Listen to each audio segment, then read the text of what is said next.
Hey guys, how's it going? My name is Joe Tyrrell and welcome back to GP Blog. It's Qatar Grand Prix weekend, and what started out as an absolutely terrible Friday, Toby, ended up with quite an interesting Sunday, but Max Verstappen was still on top. Yeah, Max Verstappen won his third World Championship. That's the biggest talking point of the Qatar Grand Prix.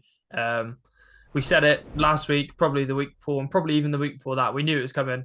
It eventually did, but the race on Sunday was quite a good one, I think, although the conditions were not good at all. Yeah, we'll start with the conditions. It was too hot, drivers were being sick, tyres were degrading too fast, and there was sand all over the track. And that forced the race to be quite a good one. Yeah, the tyre degrading was a big problem. Caused the FIA and Pirelli as well, because Pirelli were pushing for it to basically enforce 3 mandatory pit stops, and each tyre was only given an 18 kind of lap life, which made it a bit different. Difference probably the best word to use, because in the whole scheme of things, you could predict when teams were having to pit stop. Yeah. So strategically, you could see it the probably laps wasn't counting the best. down. Yeah, it was a weird one because it made it interesting to watch, because you had team pitting constantly. There was never just laps, people completing laps. The drivers were pitting all the time. However, I don't think it was much fun for the drivers, was it? It was hot. No, they had to pit constantly. Awful. I remember Fernando Alonso asking to have water poured on his seat because his seat was burning him. He's got like burns on his hip or something apparently now, is what he said on a post-race interview. That is absurd. Like, next year, obviously, it's going to be the race in late November, which will be a lot cooler. But you had Ocon was sick in his helmet. Sargent had to retire. Albon had to go straight to the medical centre.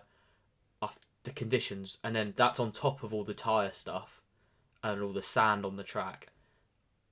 I know Max said it wasn't the hardest race, but I think the general consensus was that was a lot of drivers' hardest race they've ever done.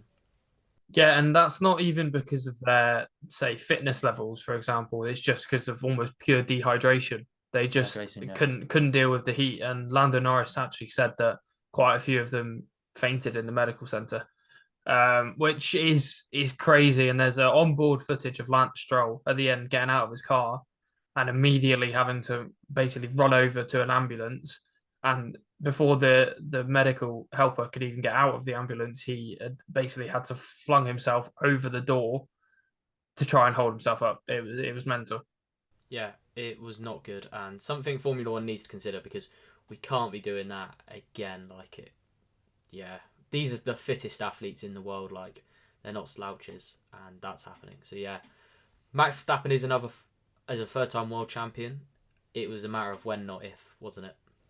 Yeah, we knew it was going to happen for a while, and he actually did it on Saturday, which has happened before, which took me by surprise. I didn't know that.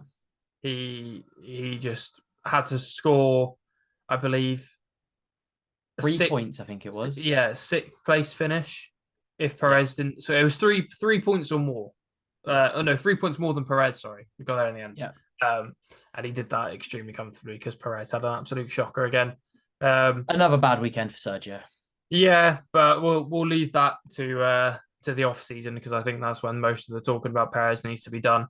But Saturday itself, Verstappen won his third World Championship, as we said, but it kind of took away from Piastri's performance in the sprint. Yes, Oscar Piastri has got his first win in Formula One in any format. And yeah, really pleased for Oscar, because then he backed it up with P2. In the actual race on Sunday. He looked really good on Sunday. I think there was a quote, I can't remember who it was, might have been Martin Brundle, said, "Star of the future, no, he's a star of the present," because his form lately, he's been pushing Lando Norris all the way. And then this weekend, he's beaten him in both formats.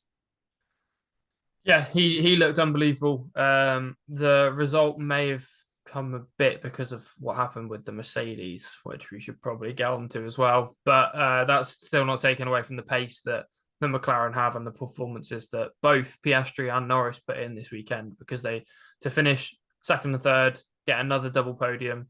It's 3 podiums in a row for Lando. It's crazy. Really good stuff from compared to where they were at the start of the year. Speaking of Mercedes,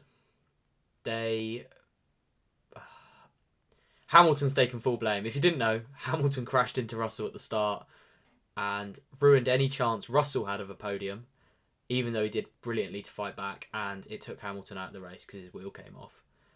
But there's just a little bit of tension there. Yeah, it's over team radio.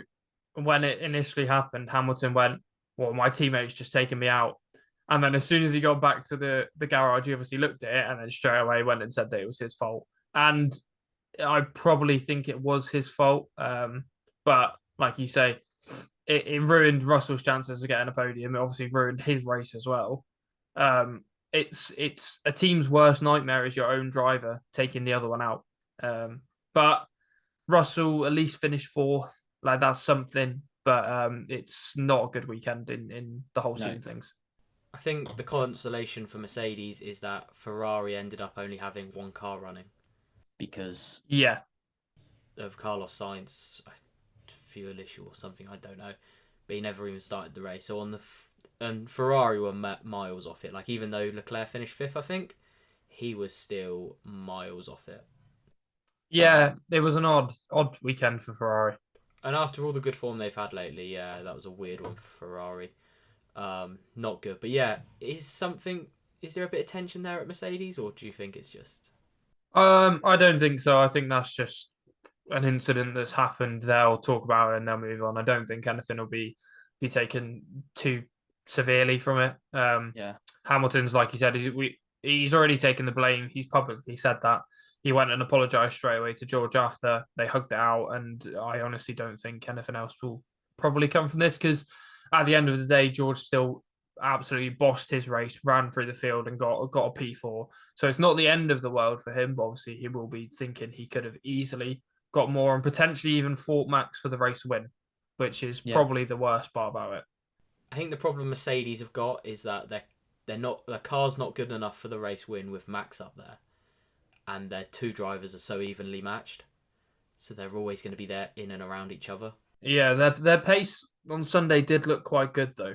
So we can only just say there's a chance he might have been able to fight with Max, but we don't really know without it happening, to be honest. But it did look like there might have been a chance if he was up there.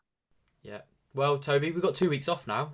Next up, we're heading to the US, the United States Grand Prix, the classic United States Grand Prix, not Las Vegas or Miami. But until then, we'll both see you next time.